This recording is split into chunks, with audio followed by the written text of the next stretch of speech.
You sound like a chick who goes abroad to get run through by a bunch of random dudes, but it was all about finding yourself. Inner work? Question mark.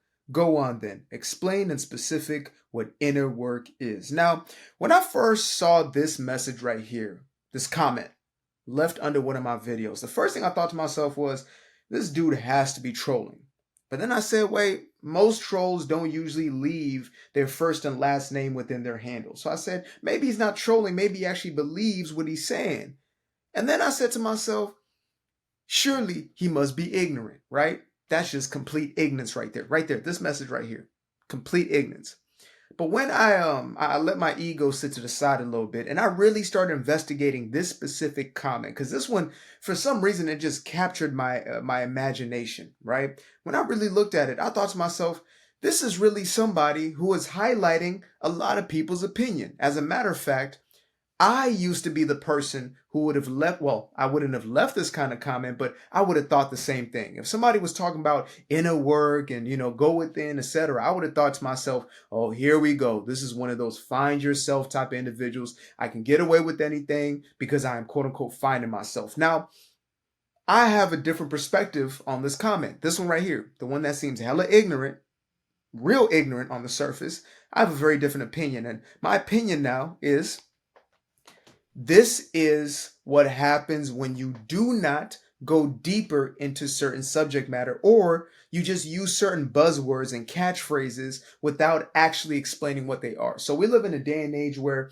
something will catch on and everybody is using it, right? Whether it's no cap or self-love, right? It doesn't matter which one it is. We will catch or capture something, we will be captivated by it, and we will start to make that thing go viral. Everybody is using the word overnight, yet in most cases, we don't know what the hell it actually means. Now, this doesn't matter necessarily towards those things that are more casual and slang, right? Like no cap, right? It's the for me. However, when it comes to things that are of, I believe, the most vital importance, such as inner work, shadow work, self-love, self-worth, etc., I believe that it does it a disservice, or it does us a disservice when we use these words without actually understanding what they mean. Therefore, I made sure to take some time out of my day to day to go deeper into what inner work actually is. Now, first and foremost, I want to answer the first question that anybody would have if they were just now entering into this world, right? Is this all a bunch of nonsense, or is this actually real?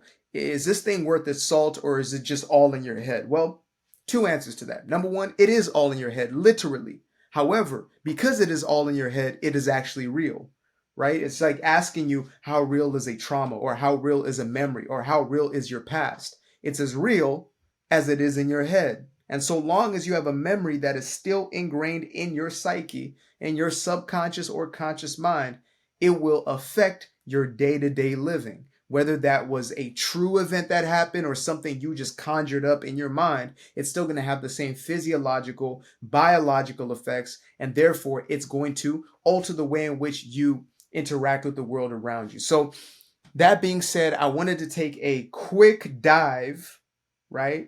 A little skinny dip into this question right here. I don't know why I said skinny dip. That was the first thing that came to mind, but you know what? Sometimes you got to be naked in order to accept the truth.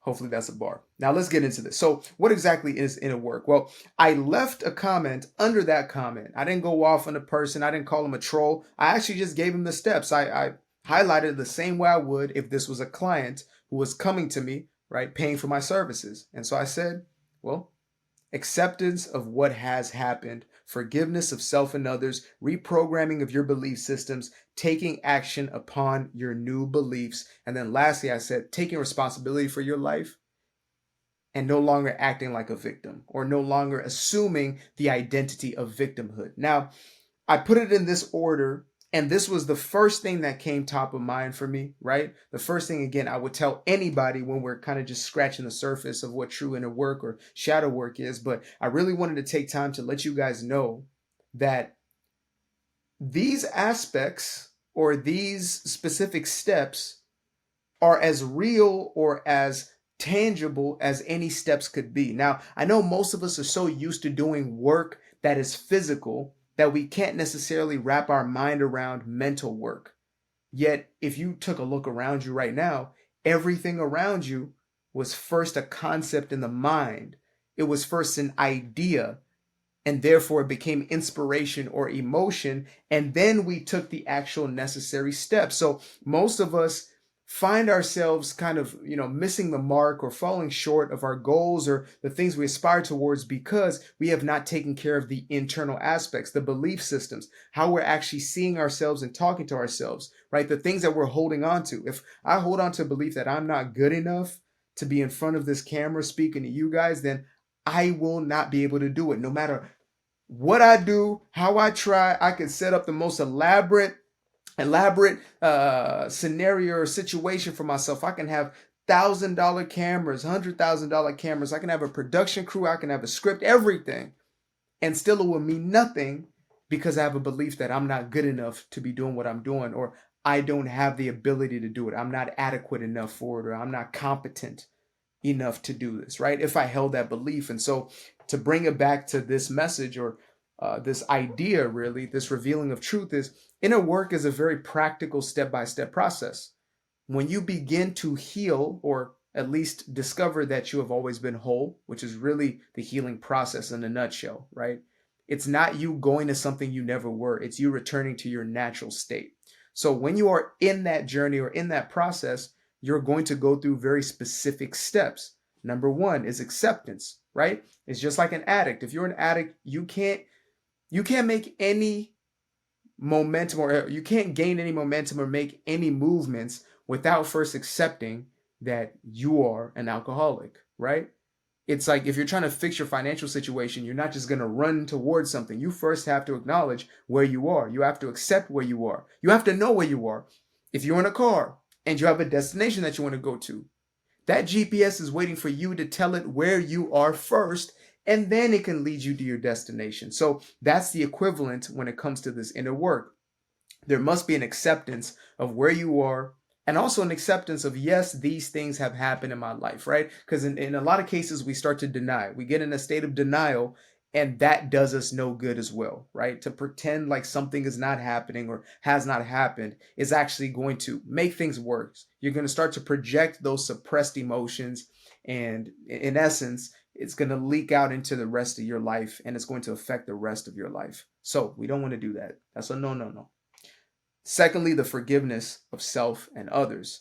Now, most people have an easier time forgiving others than they do themselves, or at least superficially forgiving others, right? What we call forgiveness in most cases actually isn't absolute and complete forgiveness. Again, forgiveness has the elements of acknowledgement and acceptance. It has, yes, this is what happened, but it also has, I'm willing to let go of this situation completely.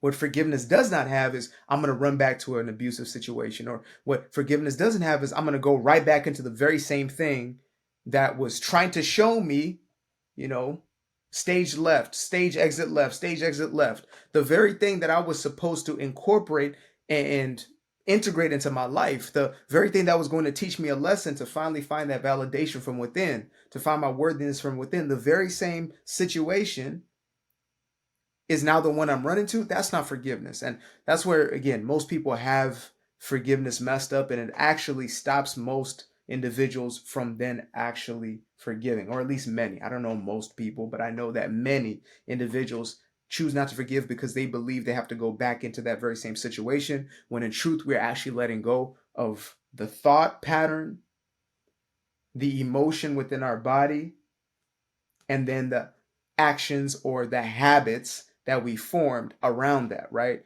You might not see it as such, but unforgiveness or bitterness, resentment, grudges, there is an actual habit formation. So it's the conversations that you have, it's the way in which you act, and the way in which you demonstrate yourself in life. It's the way in which you engage in life. It's the way you move about life. Like when you meet a resentful person, you can almost immediately tell, especially when you're emotionally tuned in, right? When you're tuned into your own intuition, you can smell it coming. And so when you're getting yourself in a state of forgiveness, you're making the decision. intentional, conscious decision to let go of the situation, circumstance, people, places, things in order for you to move forward. It's a you thing, has nothing to do with them. Whether or not they change has nothing to do with you. None of your business. Number 3 is a reprogramming of your mind, which means getting new thoughts in and getting the ones that no longer serve you out, or getting the destructive out and getting the constructive in. And that comes from, what are you consuming on a day-to-day, right? What are you literally consuming on a day-to-day? What are you listening to? Who are you listening to? What are you allowing into your mental state and therefore your emotional state? Are you continuing to internalize the same destructive habits through the same destructive type of content? Or are you listening and watching something different, or spending that time in meditation and reflection, which I believe is like the cream of the crop? There's nothing that will ever surpass silence, meditation, getting into a space where you are listening to the spirit speak. So, reprogramming your belief system, taking action upon those new beliefs. Now, within the spiritual community, this is where there are a lot of hangups, right? Taking action. It's as if there's like this allergy to action. Or if it's not quote unquote inspired action, then we don't want to hear about it. And I've come to a place where I might be wrong here. Maybe a few years down the line, I'll say I was completely off. But for right now, I realize that action is a necessary, integral aspect, and it's not always going to feel good, right? Contrary to, a lot of spiritual practices nowadays or spiritual teachings, that inspired action is not always going to feel good to you because you have a program that's telling you not to do that thing because it means whatever, right? So you might actually feel fear in that moment. Now, if there is resistance, like true resistance, like things keep getting in the way, or this isn't the right thing to do, that's different. But what I'm talking about is, I know I should do that, but that seems frightening, right? I know I should make that call, seems frightening. I know I should, create that website, build a business, whatever it is, but it seems frightening. And that's when we start to take steps into that space of fear, and we overcome the fear by facing it, right? And then lastly, I said, taking responsibility for your life, go figure, which is actually contrary to this message that this guy had, which was actually it's a real sexist or misogynistic message, right? He said, sounds like a chick who goes abroad. Like, dude, this could be a description of anybody, right? A dude, a chick who goes and is, I guess, running the streets and is using that as quote unquote find themselves. Like, I'm actually not a believer in that whatsoever. I don't believe it's going to serve you. Now, I'm not going to judge you for what you do and how you run them streets. That's none of my business, to be honest with you. But what I will say is this: if that is what you're doing, it's not going to serve you. But if you're also repressing yourself and, faking it and, have all these constrictions and restrictions and shame and religious programming in you, then that's also not going to serve you either, right? I'm about practical. I'm not talking about whether it's moral or just or whatever it is. I'm talking about just, is it actually going to serve you and your highest good? Absolutely not. So taking responsibility and not being trapped in that victimhood mindset is the very last one, I believe, of inner work. I believe that's where true freedom absolutely kicks in, when you can take responsibility and you can move accordingly, as opposed to continuing to blame the world and therefore disempowering yourself. So there we go. That's just a starter kit. This entire channel is dedicated to what it actually looks like to start developing these aspects of yourself, right? I mean, I've gone as far as to literally write an entire book, Doing Me Guilt-Free, which to this person would just sound like, oh, you're going out there doing what you want. But it's actually a lot deeper than that. It's breaking free from people pleasing and unleashing your personal power. So I'm going to link my first book down in the description below. So make sure to get your copy. And then after that, or before that, really take some time to think to yourself, what buzzwords am I just following? Do I actually know what these things mean? And am I incorporating these aspects or these ideas, these concepts into my real life? Love you guys. Peace.